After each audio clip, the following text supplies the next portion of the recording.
it is so energizing and sometimes depleting to do the journey. And people are going to think you're crazy. But you know what? No one lives with you from the day you are born until the day you die, except for you. You're listening to Working Forward, a future of work focused podcast from People Forward Network.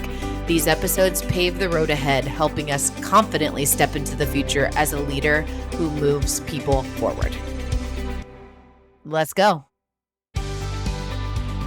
Hey, it's Nikki, Lewallen, Gregory, and this is the Dream Chase and Lead Others to Dream series. This episode is intended to inspire and challenge you and me. Let's design our ideal life, define our dreams, believe in ourselves, and go take action. Now, let's get to it. Listen, dreams can be some big fuel for us to keep going. You know, even the biggest dreams and the biggest dreamers forget their dreams sometimes. They fall away, things happen. And the big point of all of it is having a dream and coming back to that dream. The pursuit of a dream and saying you're going after something doesn't happen usually in a year or 5 years, maybe not even a decade, maybe not even 3 decades.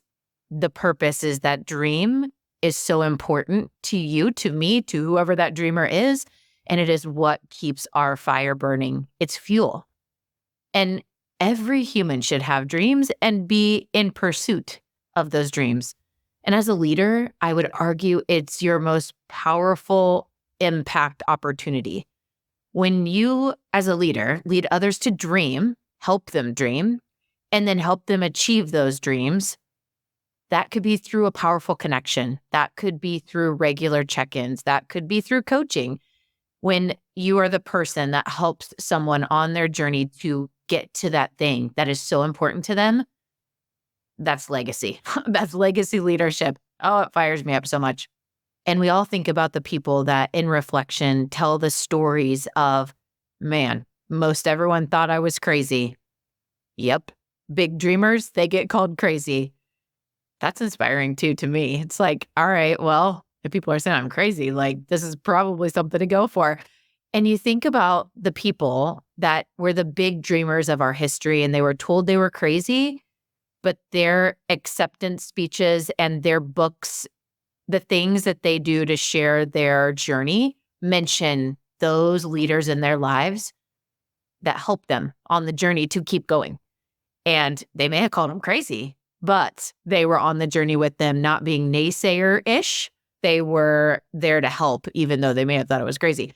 So just think like Thomas Edison, right? His dream to invent these, devices that would change the world that we all use today. Or Steve Jobs, one of my favorites, to create revolutionary technology and design the best computers on the planet and best devices on the planet. Elon Musk. Yes, this man has changed all of our lives, just revolutionizing, the way that we live. And I mean, he's got some crazy stuff like his space travel stuff and just the cool things that are coming with transportation because of him nowadays. And, let me give you one more. Rosa Parks. Wow, what a lady. And to dream that she could be the change for civil rights and equality for African Americans. Many people told her she was crazy, but there were others that said, dang, I support you. And wow, I see the fire for what it is that you're going after. So the importance of a dream is not necessarily that it's crazy and outlandish and huge. Those are cool. And I really lean into those. I love those stories and I love to have dreams like that in my life.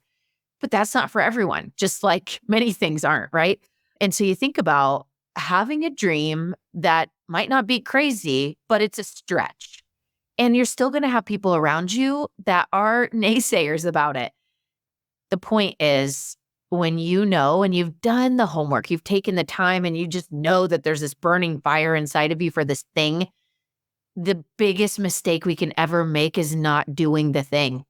Whether we try it and fail or we try it and it succeeds, the point is doing it. And I will tell you that the failure story, I'll get, really raw here, I guess, or whatever this is called, but on your deathbed, if you did it and you failed, or you did it and you succeeded, It's way more superior than laying on your deathbed and being like, I wish I would have. Oof.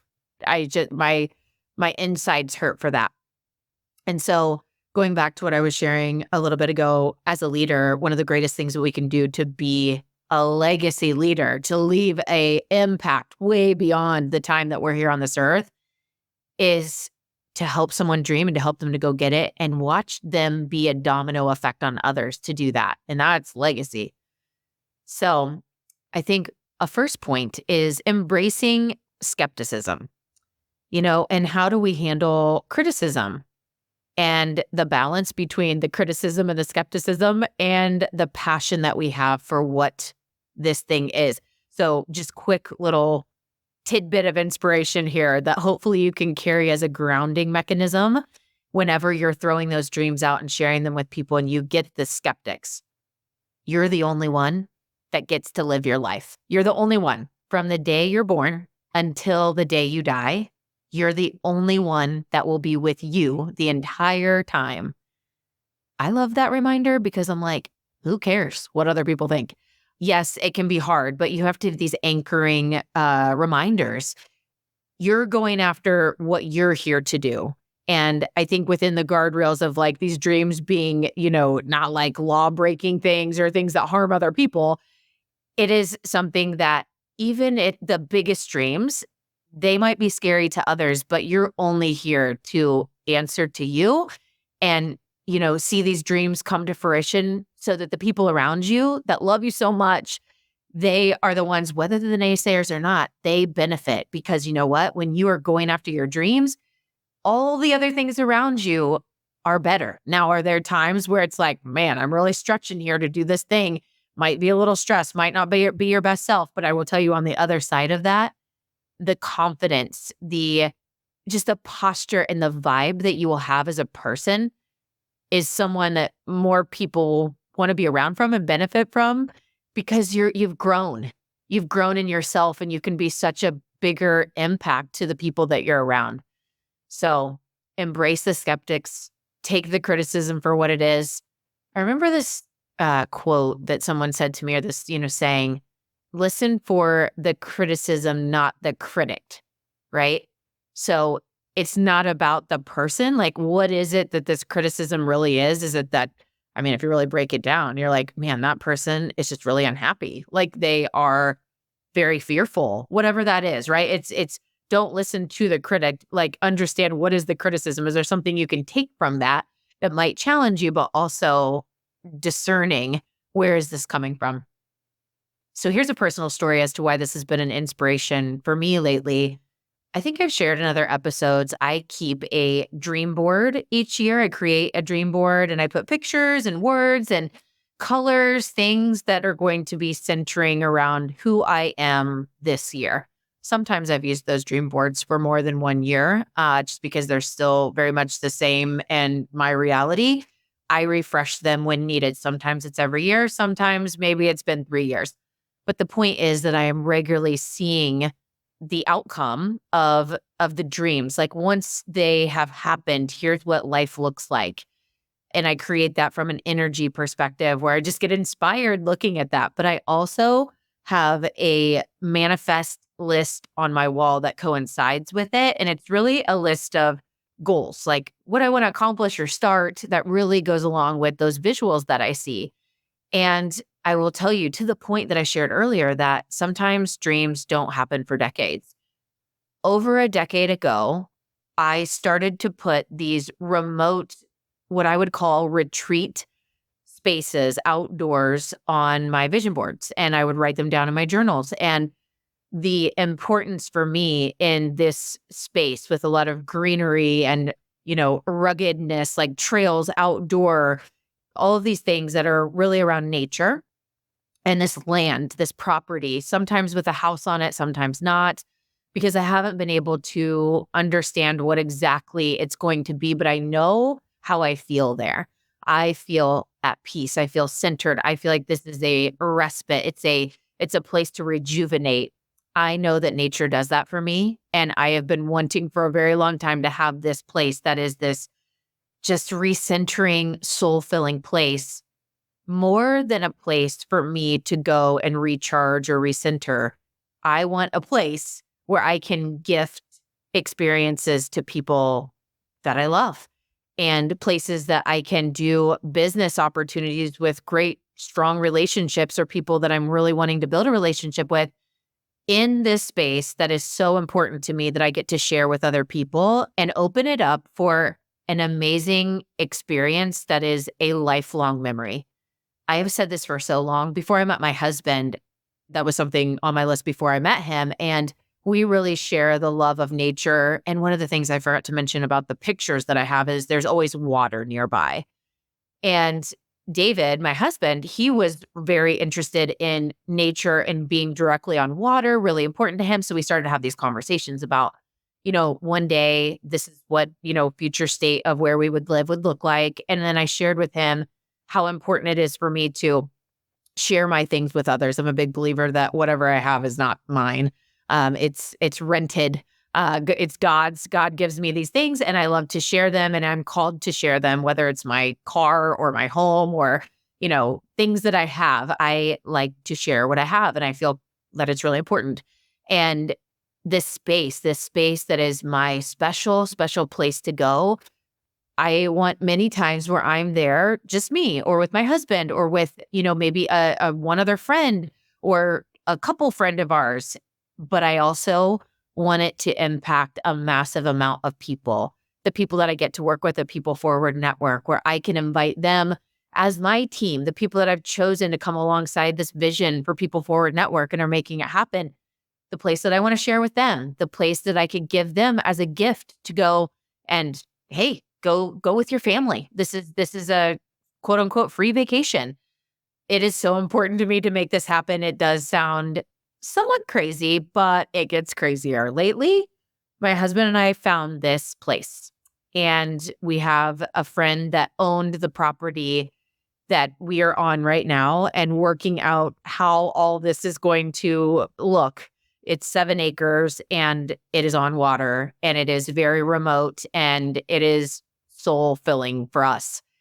And now, as we start to turn the corner on what do we do with the 7 acres? And while we're both in a pretty deep startup mode, of work and all of the energy and money that's going out for that, how do we make this happen too? And so we got this crazy idea.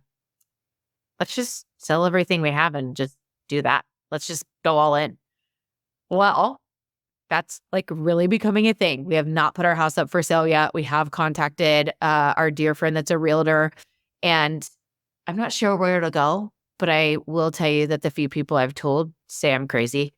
The first steps in this would be to live like in a barn. We have an RV out there right now that is a used RV, and it's what we've been using for now, but it's, large enough for us and then quote unquote uncomfortably, we can have maybe 2 other people in there. But we started to think, okay, well, we've got this RV, we've got that set up right now. We have this outdoor kitchen area that we've made over a fire pit.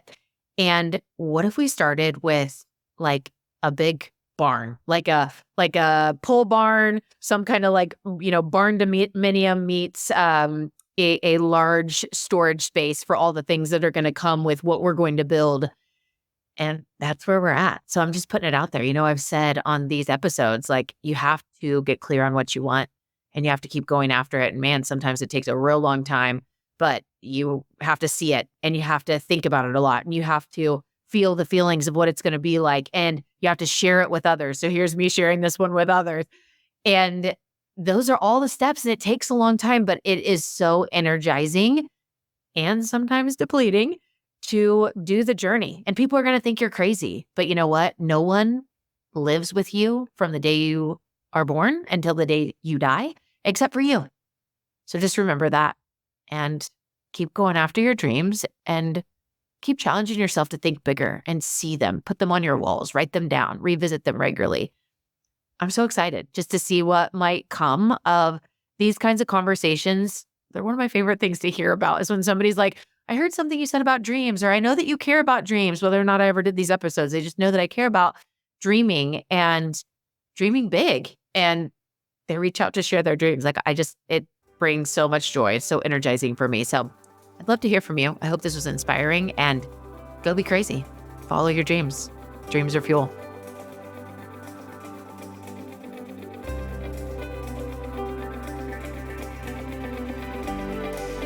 Thanks for tuning into Working Forward. If you like what you hear, please share it with others and make sure you're following the show to not miss an episode. We are available anywhere you get your audio. See you next time.